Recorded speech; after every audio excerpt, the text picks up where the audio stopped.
The encrypted message arrived at exactly 3:47 a.m. on a Tuesday morning that would forever change the lives of Prince William and his family.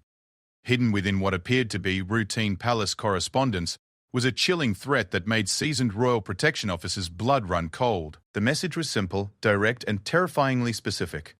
Your son will not see his next birthday. The crown's sins must be paid in blood. Detective Inspector Sarah Mitchell had seen many threats against the royal family during her 15 years with the Metropolitan Police's Royalty and Specialist Protection Unit, but this one was different. The level of detail about Prince George's daily routines, his favourite hiding spots in Kensington Palace, and even the specific brand of cereal he preferred for breakfast, suggested someone with inside access, someone who had been watching, waiting, and planning. As dawn broke over London, William stood in the secure briefing room beneath Buckingham Palace, his hands trembling slightly as he read the intelligence report. The father in him wanted to gather his children and flee to the furthest corner of the earth, but the future king knew that running was not an option. The Royal Guard had uncovered something that went far deeper than a simple threat. They had stumbled upon a conspiracy that reached into the very heart of the British establishment.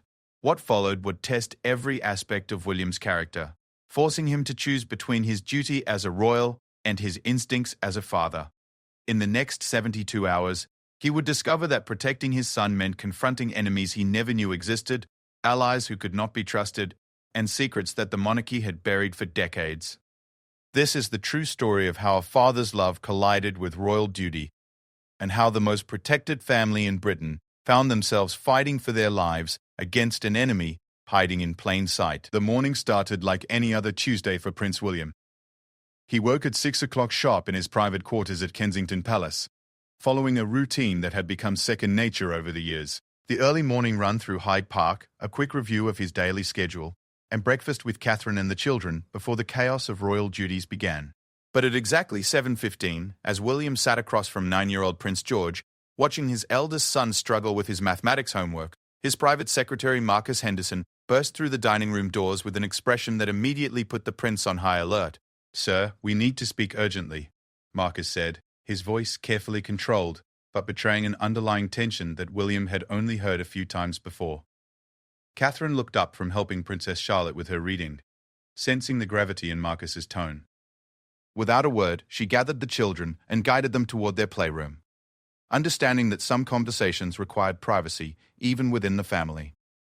William followed Marcus to his private study, a wood-paneled room lined with family photographs and official portraits that normally provided comfort, but today seemed to watch him with knowing eyes. Marcus closed the door behind them and activated the electronic countermeasure device that ensured their conversation would remain private from any potential surveillance. Sir, the Royal Protection Unit intercepted a communication early this morning that we believe poses a direct threat to Prince George, Marcus began, placing a sealed folder on William's desk. The message was discovered during routine monitoring of social media platforms and encrypted messaging services that we track for potential security risks. William felt his stomach drop as he opened the folder. Inside was a printed transcript of an encrypted message, along with technical analysis reports and surveillance photographs that made his blood run cold. The message was brief but chilling in its specificity. The thread outlined details about George's school schedule, including his after-school football practice on Thursdays, his piano lessons on Tuesday afternoons, and even the route the family typically took when driving to their country home at Anmer Hall. But what made the message truly terrifying was its knowledge of internal palace security protocols, including shift changes for protection officers, and the specific code names used in radio communications. How did they get this information? William asked, his voice tight with controlled anger. Marcus ran a hand through his greying hair. A gesture William had learned indicated his secretary was grappling with something particularly troubling. "That's what concerns us most, sir." This level of detail suggests someone with access to classified security information, someone inside the system. The implications hit William like a physical blow.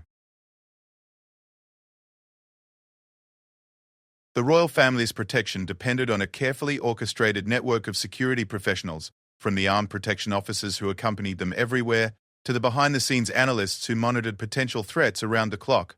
The idea that someone within this trusted circle might be working against them was almost unthinkable. Detective Inspector Sarah Mitchell arrived at Kensington Palace 20 minutes later, her credentials granting her immediate access to the secure areas normally off-limits to law enforcement. Sarah had been tracking potential threats against the royal family for over a decade, and her expertise in analyzing the digital fingerprints left by online criminals had made her invaluable to the protection unit. She spread a series of technical printouts across William's desk, explaining how the threatening message had been traced through multiple layers of encryption and anonymous routing services. The sophistication of the communication methods suggested someone with advanced technical skills, but also someone who understood law enforcement tracking methods well enough to try to evade them. "Your Royal Highness, we believe this threat is credible," Sarah said, her professional demeanor not masking the genuine concern in her eyes. "The level of operational detail combined with the advanced security measures the sender employed tells us we're dealing with someone who has both the knowledge and the capability to carry out their threats." Williams studied the analysis reports, noting timestamps and technical details that painted a picture of someone who had been watching his family for weeks, possibly months. The realization that his children had been under surveillance without their knowledge filled him with a rage that he struggled to contain. "What measures are you taking to protect my family?" William asked. Sarah exchanged a glance with Marcus before responding. "We're implementing enhanced security protocols immediately. Additional protection officers will be assigned to Prince George, and we're reviewing all staff access to sensitive information. But, sir, we need to discuss the possibility of temporarily relocating your family while we investigate." The suggestion hit William like a slap. The idea of uprooting his children, of disrupting their carefully maintained sense of normalcy, went against every instinct he had as a father. George was already struggling with the pressures of being a future king. Adding the fear and uncertainty of going into hiding seemed cruel. "There has to be another way," William said firmly.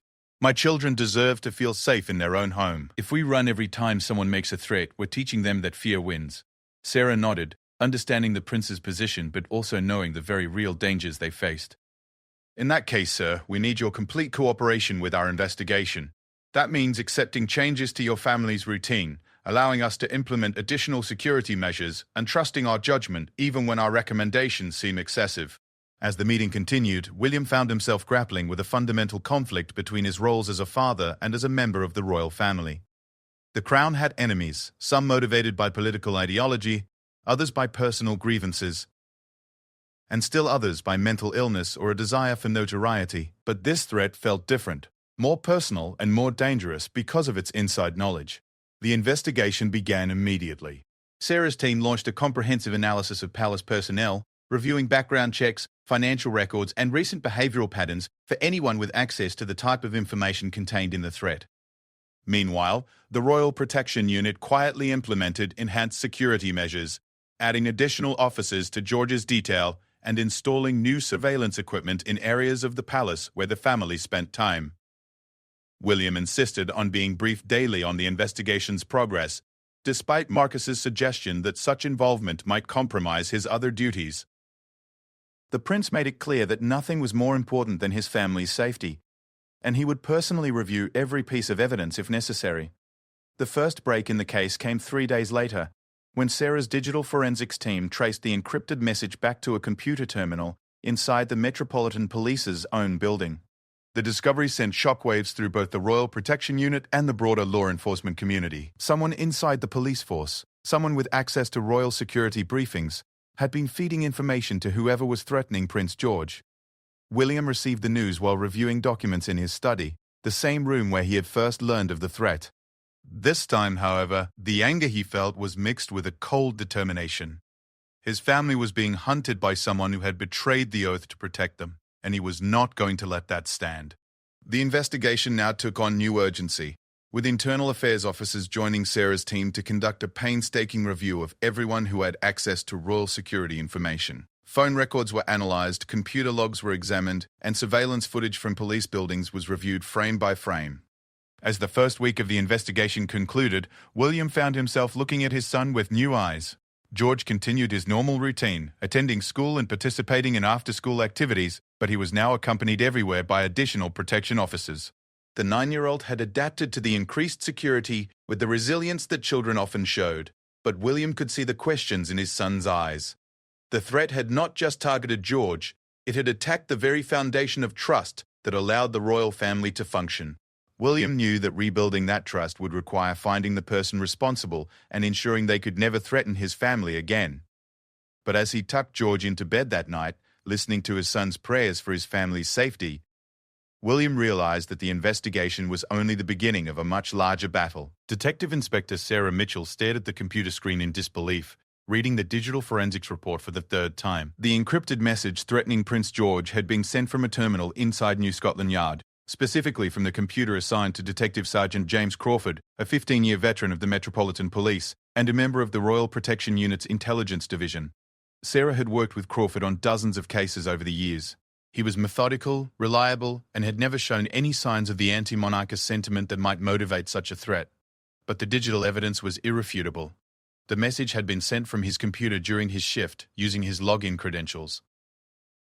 There has to be an explanation, Sarah muttered to herself. But even as she spoke the words, she knew how naive they sounded. In her experience, when digital evidence pointed to someone, it was usually correct. The question was whether Crawford was acting alone or as part of a larger conspiracy. Prince William received the update during his morning briefing, delivered by Marcus Henderson, with the same careful professionalism that characterized all palace communications. But William could see the strain in his secretary's face, the weight of protecting a family under siege from enemies within their own protection system. Detective Inspector Mitchell requests permission to interrogate Detective Sergeant Crawford immediately, Marcus reported. However, she believes we should prepare for the possibility that Crawford's arrest might trigger other members of the conspiracy to accelerate their plans. William set down his coffee cup with more force than necessary, the porcelain clattering against the saucer. How many people do we think are involved in this? Unknown, sir. The investigation is still in its early stages, but the level of coordination required to gather the intelligence contained in the threat suggests a network rather than a lone actor. The prince stood and walked to the window overlooking the palace gardens, where he could see Prince George and Princess Charlotte playing football with their protection officers. The scene should have been comforting, but instead it reminded him of how vulnerable his children were, even surrounded by people sworn to protect them. Detective Sergeant James Crawford was arrested at his home in Croydon at 6 o'clock that morning, before he could report for his shift at Scotland Yard. Sarah Mitchell led the arrest team personally, knowing that Crawford would recognize her and might be more likely to cooperate if approached by someone he knew and respected. Crawford's reaction to the arrest was not what Sarah expected. Instead of surprise or denial, she saw resignation in his eyes, as if he had been waiting for this moment. He offered no resistance as the handcuffs were applied, and he remained silent during the ride to the secure interview facility. The interrogation room was deliberately Spartan, designed to create psychological pressure on suspects while ensuring that any confession obtained would stand up in court. Sarah sat across from Crawford, studying the man she had considered a colleague and friend, looking for signs of deception or emotional manipulation. "James, you know why you're here," Sarah began, her voice professional but not hostile. "We have evidence linking you to a threat against Prince George. This is your opportunity to explain what happened." Crawford looked up for the first time since entering the room, his eyes meeting Sarah's with an expression that mixed defiance with something that might have been relief. "You wouldn't understand, Sarah." "None of you understand what's really happening. Then explain it to me. Help me understand why a police officer with 15 years of exemplary service would threaten a child." Crawford laughed bitterly, a sound that sent chills down Sarah's spine. "You think this is about politics? About republicanism versus monarchy? This goes so much deeper than that." For the next 2 hours, Crawford told a story that challenged everything Sarah thought she knew about the royal family and the institutions sworn to protect them. He spoke of a conspiracy that had been developing for years, involving not just disaffected police officers but members of parliament, journalists, and even staff within the royal households themselves. According to Crawford, the threat against Prince George was not intended to harm the young prince, but to expose what he called the corruption at the heart of the establishment. He claimed that certain members of the royal family had been involved in covering up serious crimes, including financial fraud and abuse of power, that had cost lives. The monarchy survived Diana's death, the scandals with Andrew, and countless other crises because they control the narrative, Crawford said, his voice gaining intensity. But George represents the future of that system. If we can prove that even the future king is not safe from the consequences of his family's actions, then maybe people will finally wake up. Sarah listened with growing concern, not just because of what Crawford was saying, but because of how he was saying it. His words carried the conviction of someone who genuinely believed he was fighting for justice, which made him far more dangerous than a simple criminal motivated by greed or revenge. "What specific crimes are you talking about, James? Give me something concrete." Crawford hesitated for the first time, glancing toward the one-way mirror, as if considering whether his words might be heard by the wrong people. There was a cover-up after the Manchester incident in 2019. Palace security officers were involved in suppressing evidence that could have prevented other attacks. Sarah felt her blood run cold. The Manchester incident Crawford referred to was a terrorist attack that had claimed 12 lives and injured dozens more. If there was any truth to his allegations about a royal cover-up, it would indeed represent the kind of scandal that could bring down the monarchy. You're talking about treason, James. You understand that, don't you? If you have evidence of criminal wrongdoing, there are proper channels to report it. Threatening a child is never the answer. The proper channels are controlled by the same people who committed the crimes. Crawford replied, "Do you think I haven't tried? Do you think this was my first choice?" Meanwhile, at Kensington Palace, Prince William was receiving his own unsettling news. Palace security had discovered evidence that Crawford was not acting alone. Computer logs showed that at least 3 other police officers had accessed royal security files without authorization in the weeks leading up to the threat. More disturbing still was the discovery of a series of encrypted communications between Crawford and several journalists, known for their anti-monarchist views. The messages, decoded by Government Communications Headquarters, suggested that the threat against George was part of a larger plan to damage the royal family's reputation through a coordinated media campaign. William found himself caught between his desire to protect his family and his need to understand the full scope of the conspiracy against them. The allegations Crawford was making in his interrogation, while unsubstantiated, touched on issues that William knew the palace had been sensitive about for years. Catherine joined her husband in his study that evening, bringing tea and the kind of quiet strength that had sustained their marriage through countless crises. They sat together in comfortable silence, both understanding that their family was facing something unprecedented in the modern history of the monarchy. "What if there's some truth to what they're saying?" Catherine asked quietly, voicing the question that had been haunting William all day. "Then we deal with it honestly," William replied. "But we don't let them use our children as weapons in whatever war they think they're fighting." The investigation took another dramatic turn the next morning, when Sarah Mitchell received a call from an anonymous source, claiming to have information about the conspiracy against the royal family. The caller agreed to meet in a public location, but insisted that Sarah come alone and follow specific instructions to ensure she was not being followed. Sarah knew that meeting an unknown source without backup was against every protocol in her training, but the investigation had already revealed that the threat to Prince George went far beyond what anyone had initially imagined. If there was a chance to get ahead of the conspiracy before it could harm the young prince, she had to take it. The meeting location was a busy coffee shop in central London, chosen specifically for its multiple exits and constant flow of customers that would make surveillance difficult. Sarah arrived early, positioning herself where she could observe the entrance while maintaining a clear path to the rear exit. The source turned out to be a woman in her 40s, professionally dressed and clearly nervous about the meeting. She introduced herself only as Helen, and explained that she had been Crawford's girlfriend for the past 2 years.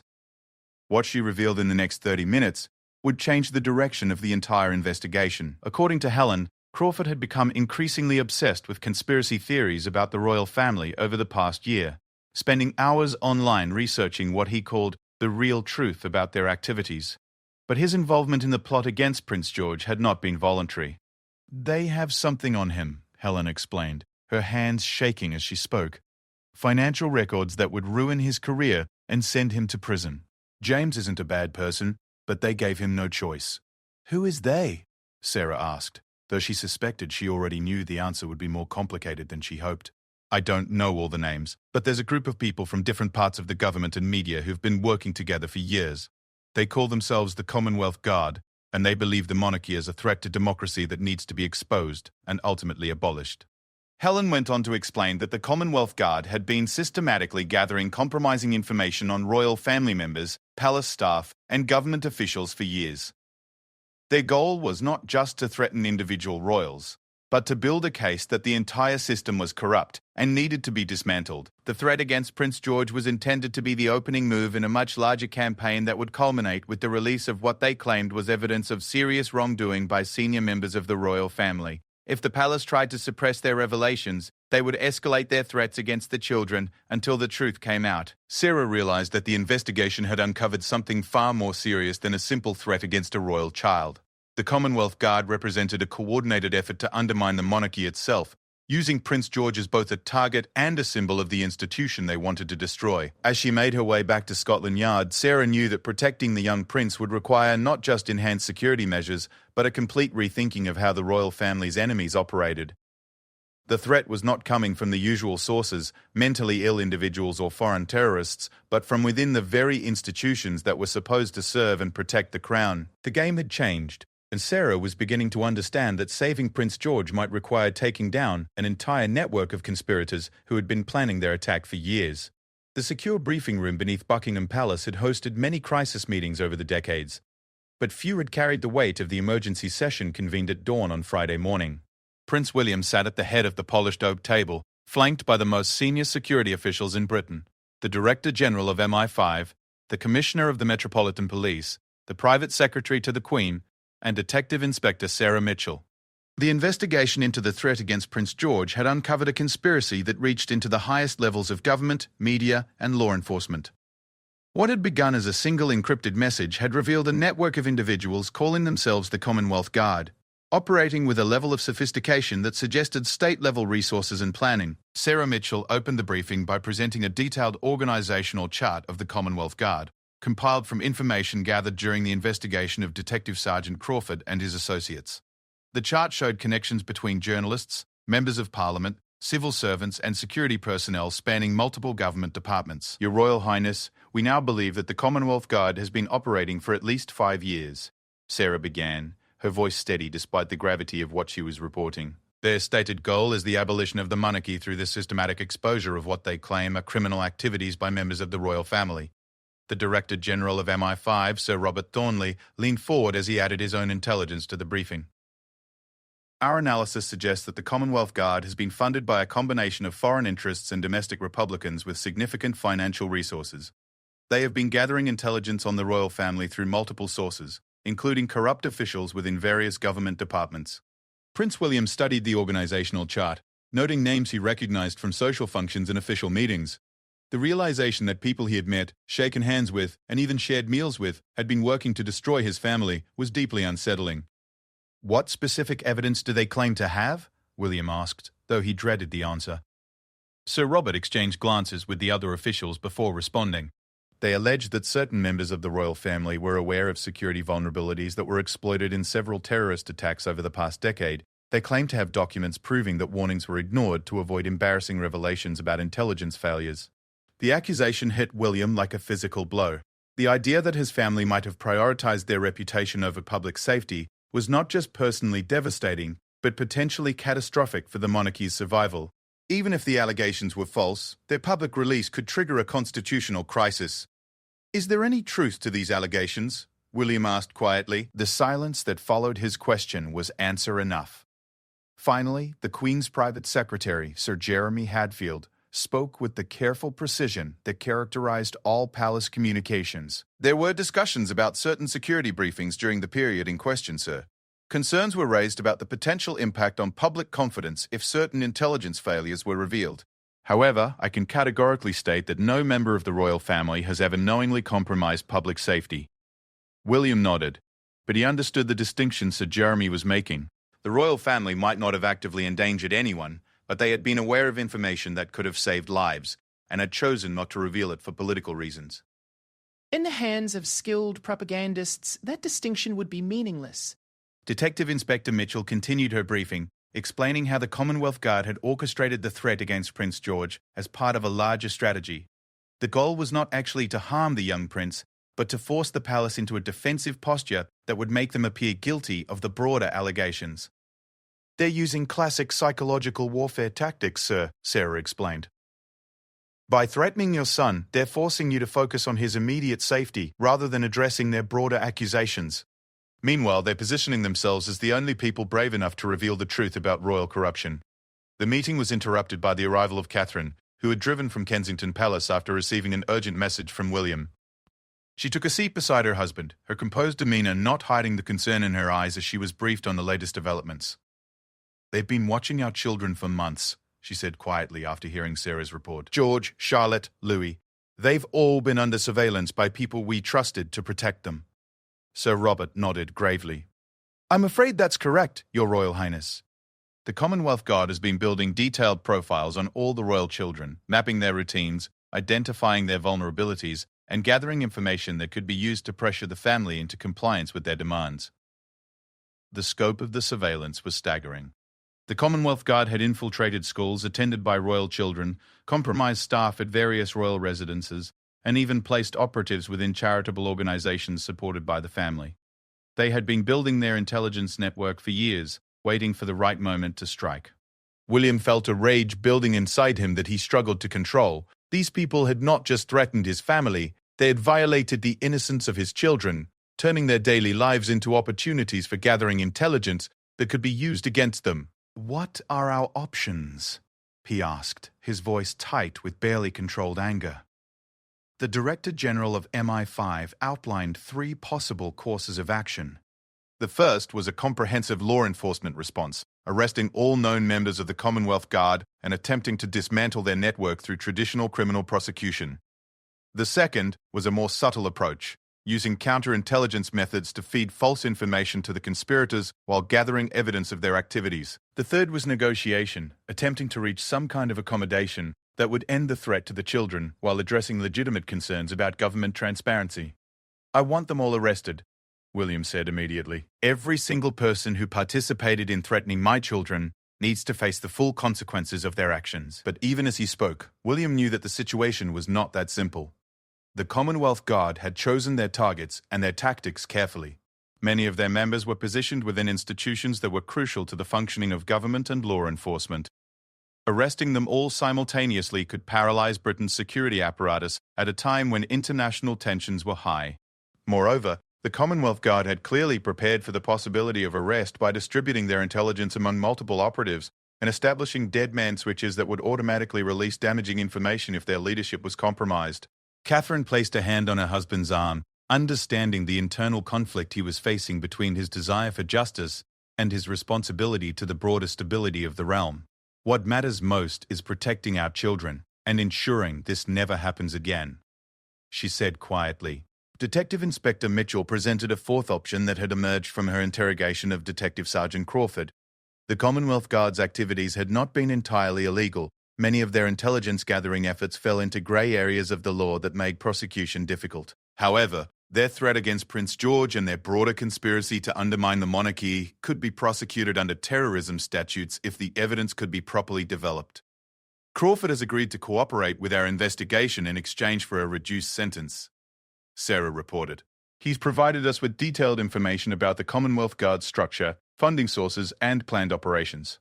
With his testimony, we believe we can build a case against the leadership that would result in significant prison sentences." The cooperation of Detective Sergeant Crawford represented a major breakthrough in the investigation, but it also revealed the true scale of the conspiracy against the royal family. The Commonwealth Guard had been planning their campaign for years, gradually placing operatives in key positions while building relationships with anti-monarchist politicians and journalists. Their ultimate goal was not just to embarrass or threaten individual royals, but to create a crisis of confidence that would force Parliament to consider abolishing the monarchy entirely. The threat against Prince George was intended to be the catalyst for that crisis, demonstrating that even the most protected members of the royal family were vulnerable to their reach. As the briefing continued into the afternoon, William found himself grappling with a fundamental question about the future of the monarchy.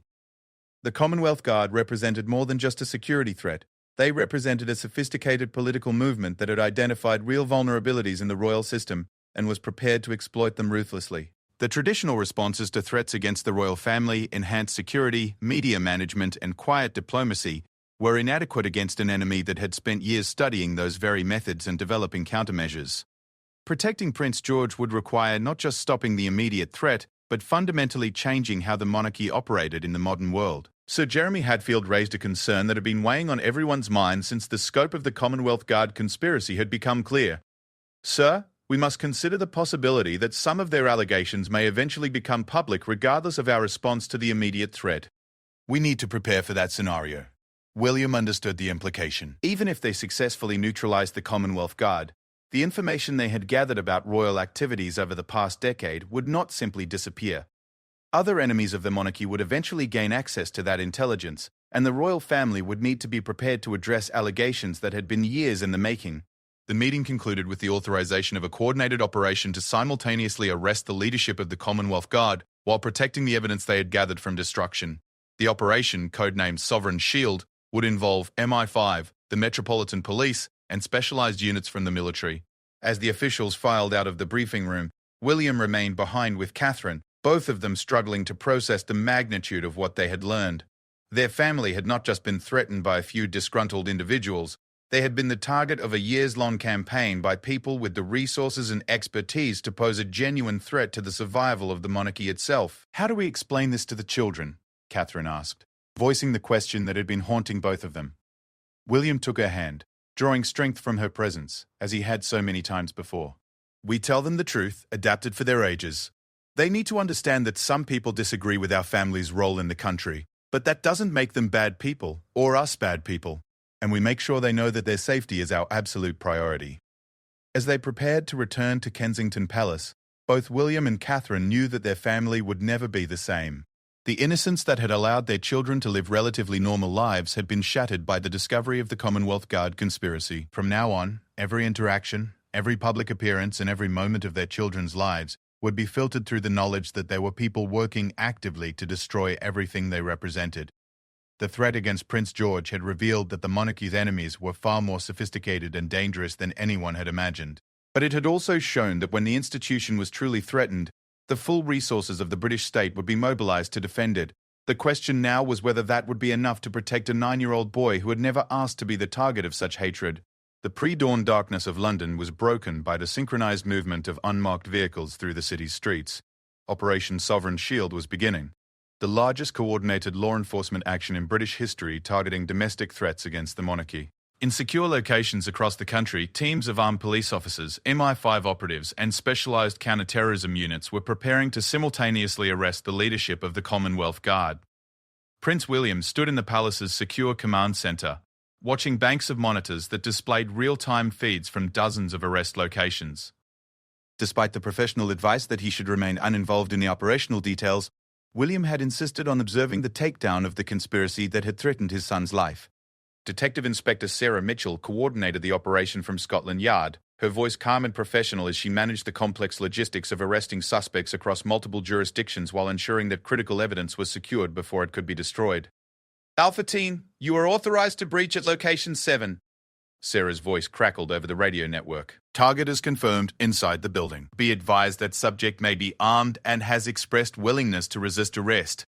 Location 7 was the London apartment of Marcus Whitfield, a journalist for The Guardian who had been identified as one of the Commonwealth Guard's primary media coordinators.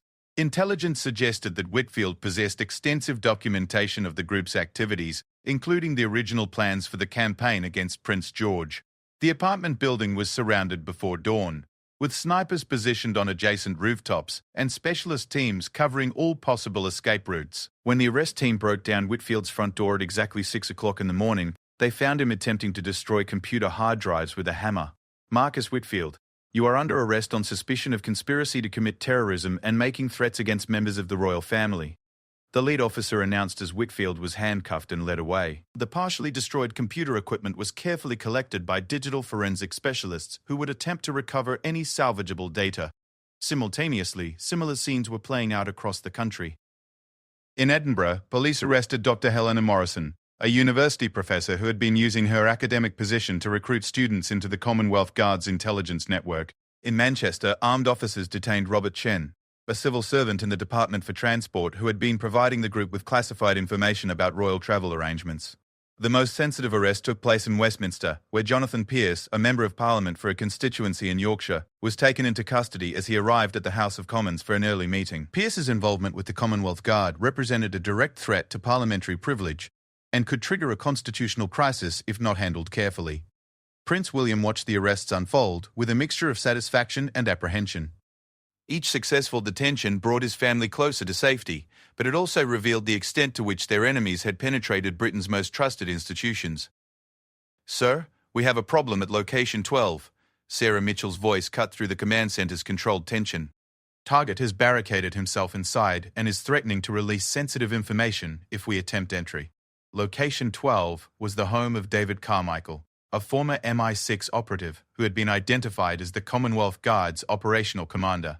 Intelligence suggested that Carmichael possessed the most damaging evidence against the royal family, including classified documents that could embarrass the government and potentially compromise ongoing intelligence operations. William felt his stomach tighten as he watched the live video feed from outside Carmichael's house in Surrey. The former spy had chosen his residence carefully, positioning it on a hill with clear sight lines in all directions and multiple escape routes through surrounding woodland. "What kind of information is he threatening to release?" William asked Sir Robert Thornley, who was monitoring the operation alongside him. "We believe he has documents relating to the intelligence failures that preceded several terrorist attacks over the past decade," Sir Robert replied grimly. "If released, they could reveal sources and methods that are still operational, potentially costing lives and compromising ongoing security operations." The standoff at Carmichael's house represented exactly the scenario the Commonwealth Guard had planned for. By threatening to release genuinely sensitive information, they were forcing the authorities to choose between protecting national security and pursuing justice for the threats against Prince George. Detective Inspector Mitchell made the difficult decision to authorize a prolonged negotiation rather than an immediate assault. Specialist hostage negotiators were brought in to establish communication with Carmichael, while tactical teams positioned themselves for a possible forced entry if negotiations failed. Meanwhile, arrests continued at other locations with varying degrees of success. Several suspects had clearly been warned about the operation and had fled their homes before police arrived.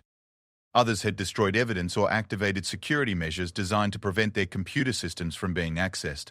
But the operation was also yielding significant intelligence victories. At the London offices of a lobbying firm that served as a front for Commonwealth Guard activities, investigators discovered extensive files detailing the group's surveillance of royal family members going back several years. The files contained disturbing evidence of the scope of the Commonwealth Guard's operations. They had photographed royal children at school, documented the family's private routines, and even attempted to place listening devices in vehicles used by the protection officers. Most chilling was the discovery of detailed plans for escalating their campaign against Prince George if their initial threats were ignored. The plans included scenarios for targeting other members of the royal family, disrupting official ceremonies, and coordinating with international anti-monarchist groups to maximize the impact of their revelations. Catherine joined William in the command center as the operation entered its second hour, bringing coffee and the kind of quiet support that had sustained him through every crisis of their marriage. Together, they watched as the systematic dismantling of the conspiracy against their family continued across the country. "How many people were involved in watching our children?" Catherine asked quietly, her voice betraying the emotional toll of learning that their family had been under systematic surveillance for years. Sir Robert consulted his briefing notes before responding. "At least 37 individuals had some role in gathering intelligence on your family's activities. That includes photographers, surveillance specialists, and people who infiltrated organizations connected to the children's education and recreational activities." The number was staggering. For years, Prince George, Princess Charlotte, and Prince Louis had been living under the constant observation of people who intended to use that information to harm their family. The violation of their privacy and innocence would have lasting effects on how the children viewed their public role. The breakthrough in the standoff with David Carmichael came when negotiators convinced him that cooperation with the investigation would be viewed more favorably than destroying evidence and resisting arrest. After 4 hours of tense negotiations, Carmichael agreed to surrender in exchange for guarantees about his treatment and the possibility of a reduced sentence. The intelligence recovered from Carmichael's house proved to be even more extensive than investigators had hoped. In addition to the documented surveillance of the royal family, they found evidence of the Commonwealth Guard's connections to foreign intelligence services and international Republican movements. Most significant was the discovery of a detailed timeline for the group's planned campaign against the monarchy. The threat against Prince George had been intended as only the opening phase of a multi-year effort that would culminate with the release of allegations designed to force King Charles to abdicate and Parliament to consider abolishing the monarchy entirely. The international connections were particularly troubling. The Commonwealth Guard had been receiving funding and tactical support from Republican movements in several Commonwealth countries, as well as intelligence services from nations hostile to British interests. What had appeared to be a domestic conspiracy was actually part of a broader effort to destabilize the United Kingdom's constitutional system. As the arrests concluded and evidence was processed, a clearer picture emerged of how close the Commonwealth Guard had come to achieving their goals. Their intelligence gathering operation had been remarkably successful, penetrating multiple levels of the royal protection system. and gathering information that could have been used to plan actual physical attacks against the family. More disturbing still was the discovery that several members of the Commonwealth Guard held security clearances that gave them access to classified information about government operations. The conspiracy had not just threatened the royal family, it had potentially compromised Britain's national security at the highest levels. Prince William received a comprehensive briefing on the operation's results that evening, delivered by Detective Inspector Mitchell and Sir Robert Thornley in the same secure room where the crisis had begun 2 weeks earlier. The arrests had been largely successful, with 23 suspects in custody and extensive evidence recovered from multiple locations. But the briefing also revealed that several key members of the Commonwealth Guard remained at large, including some who possessed sensitive information about royal activities. The immediate threat to Prince George had been neutralized, but the broader conspiracy would take months or even years to fully dismantle. "What happens now?" William asked as the briefing concluded. Sarah Mitchell looked exhausted after coordinating the largest operation of her career, but her voice remained steady as she outlined the next steps. "We continue the investigation, build cases against those we've arrested, and work to identify the suspects who are still at large. But, sir, your family is much safer tonight than they were this morning." William nodded, but he understood that the events of the past 2 weeks had fundamentally changed his family's relationship with the institutions meant to protect them. The discovery that their enemies had operated within those very institutions for years meant that trust would need to be rebuilt carefully and systematically. As he prepared to return to Kensington Palace and explain to his children why their routines would need to change yet again, William reflected on how the threat to Prince George had revealed both the vulnerability and the resilience of the monarchy in the modern world. The Commonwealth Guard had been sophisticated, well-funded, and strategically positioned to cause maximum damage to the royal family. But when the threat became clear, the resources and expertise of the British security services had proved more than capable of responding effectively. The question now was whether the lessons learned from this crisis could prevent future threats from developing to such a dangerous level. Prince George would grow up knowing that there were people in the world who opposed everything his family represented, but he would also know that there were far more people committed to protecting him and the institution he would someday lead. The immediate crisis was over, but the work of rebuilding security and trust would continue for years to come. William was determined that his son would inherit a monarchy that was both secure and worthy of the loyalty it demanded from the British people. 6 months after Operation Sovereign Shield dismantled the Commonwealth Guard conspiracy, Prince William sat in his study at Kensington Palace, reviewing the final report on the investigation that had consumed his family's life for the better part of a year. The document, classified at the highest levels of government security, painted a comprehensive picture of how close Britain had come to a constitutional crisis that could have destroyed the monarchy. The prosecutions resulting from the investigation had been largely successful.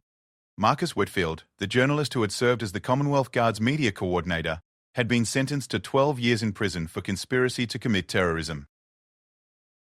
Dr. Helena Morrison received 8 years for her role in recruiting university students into the surveillance network.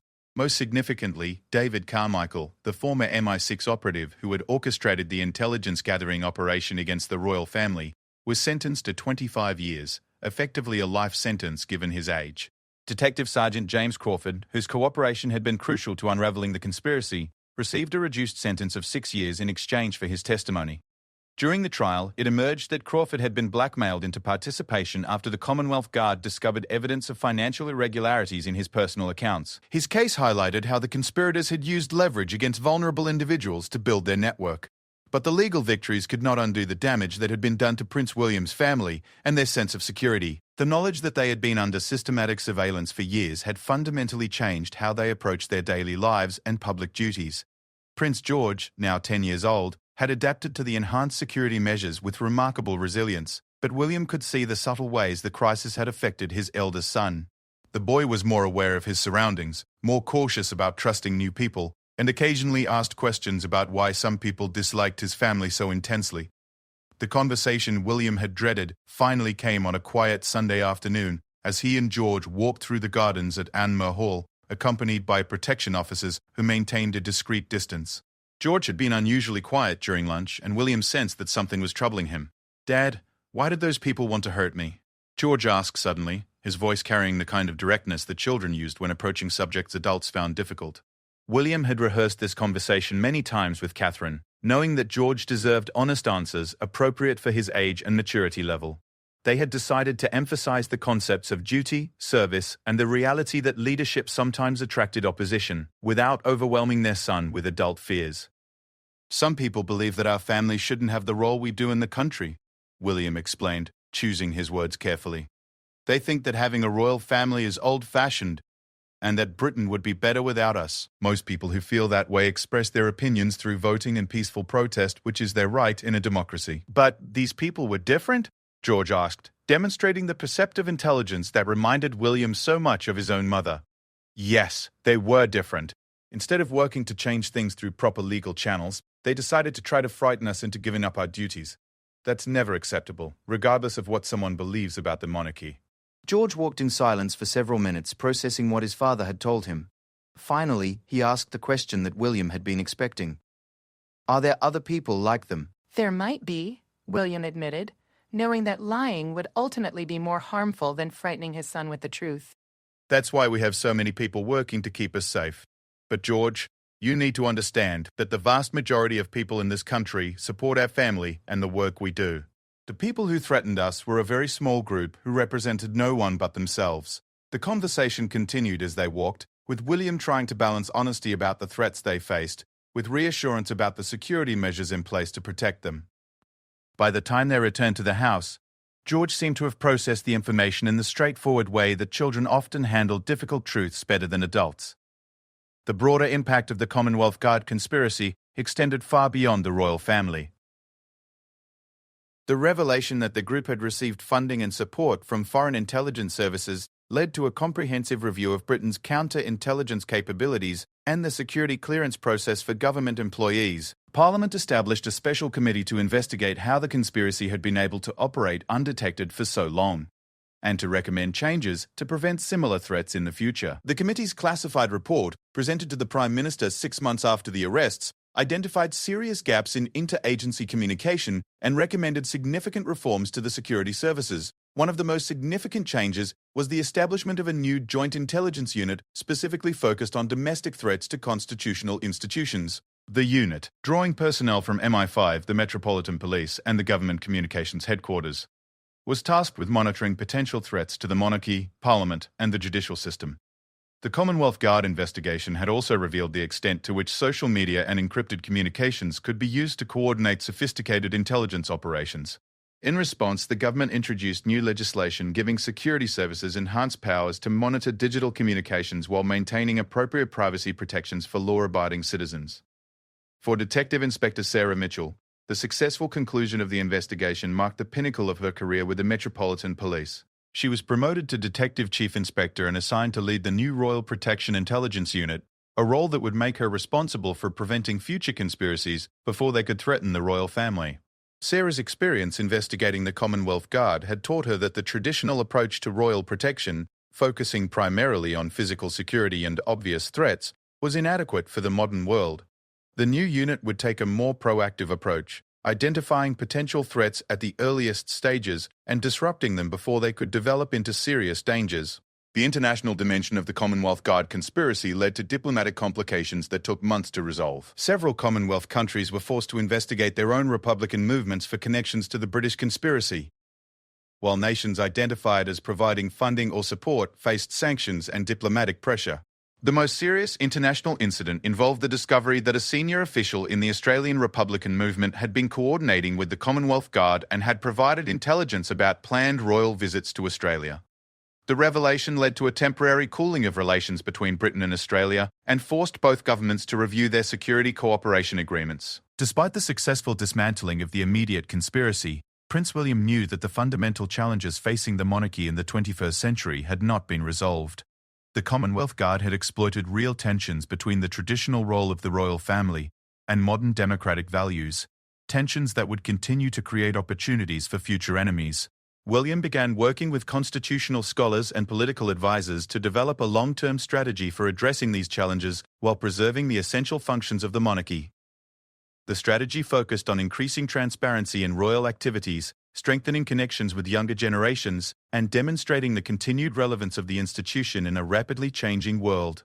Catherine played a crucial role in these efforts, using her background in art history and her natural ability to connect with people to develop new approaches to royal engagement. Together they worked to modernize the monarchy's image, while maintaining the dignity and tradition that were essential to its constitutional role. The threat against Prince George had served as a wake-up call for the entire royal institution. The investigation revealed that many traditional assumptions about royal security were outdated, and that enemies of the monarchy had become far more sophisticated than anyone had realized. But the crisis had also demonstrated the fundamental strength of the British constitutional system. When the monarchy was genuinely threatened, the full resources of the state had been mobilized to defend it, and the institutions of democracy had responded effectively to protect both the royal family and the broader stability of the nation. As the first anniversary of the initial threat approached, Prince William reflected on how the experience had changed his understanding of his role and responsibilities. The knowledge that there were people willing to harm his children to advance their political goals had initially filled him with rage and fear, but over time, it had strengthened his resolve to ensure that the monarchy remained worthy of the protection it received from the British people. The threat had also brought William and Catherine closer together as parents and partners. The crisis had tested their marriage in ways they had never experienced, but it had ultimately reinforced their shared commitment to their family and their duty to the crown. Prince George continued to thrive despite the challenges he had faced. His 10th birthday party was celebrated with enhanced security measures, but also with the kind of joy and normalcy that his parents were determined to preserve. The boy who had been the target of a sophisticated conspiracy was growing into a confident and thoughtful young man who understood both the privileges and the responsibilities of his position. The Commonwealth Guard conspiracy had revealed that the monarchy faced enemies who were intelligent, well-funded, and strategically sophisticated. But it had also shown that the institution retained the support of the vast majority of the British people and the protection of security services that were among the most capable in the world. As William tucked Prince George into bed on the anniversary of that first threatening message, he reflected on how much had changed in the intervening year. The innocence that had allowed his family to live relatively normal lives was gone forever, replaced by a hard-earned wisdom about the realities of their position in the modern world. But the core values that defined their family, love, duty, service, and commitment to the British people, had not just survived the crisis, but had been strengthened by it. Prince George would grow up knowing that leadership came with risks as well as privileges, but he would also know that he was part of an institution that had weathered countless storms and emerged stronger each time. The threat against Prince George had ended, but the work of ensuring the monarchy's future in an uncertain world would continue for generations to come. William was confident that his son would be ready for that responsibility when the time came, armed with both the wisdom of tradition and the adaptability needed to meet new challenges. The Commonwealth Guard had sought to destroy the monarchy by threatening its future king. Instead, they had inadvertently strengthened the institution by forcing it to confront its vulnerabilities and emerge more resilient than ever. Prince George was safe. The conspiracy had been defeated, and the crown endured as it had for over 1,000 years of British history.